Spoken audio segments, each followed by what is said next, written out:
உலகத்திலேயே ஒரு பிரபல ஜோதிடர் இருக்கிறார். அவர் சொன்னது நடந்திருக்கிறது. உலக ஜனங்களுக்கெல்லாம் பெரிய ஜோதிடர். அவர் சொன்னது நடந்திருக்கிறது.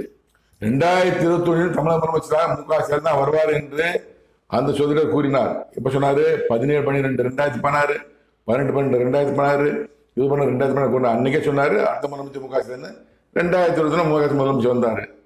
2019 சொன்னாரு. 2019 தமிழக முதலமைச்சராக எடப்பாடி பழனிசாமி இருக்கும்போது அடுத்த தேர்தலில் தோற்று விடுவா, அவர் தோற்று விடுவா, ஆட்சி மாற்றம் ஏற்படும், அதிகாரம் முடிவுக்கு வரும் அப்படின்னு அந்த ஜோதிடர் சொன்னாரு. யாரை குறித்து? எடப்பாடி பழனிசாமி குறித்து. 2021 தமிழக சட்டசபை தேர்தலில் தோற்றாரு. அந்த ஜோதிடர் தமிழகத்தின் முதலமைச்சராக 2026 யார் வருவார் என்று கூறுகிறாரோ அவர் தான் தமிழக முதலமைச்சர். வேறு யார் சொன்னால் நடக்காது, யார் சொன்னால் பலிக்காது. ஏன்னா அந்த ஜோதிடர் பெரிய ஜோதிடர். உலக ஜனங்களுக்கு அவரை தெரியும். உலக ஜனங்கள் அனைவரும்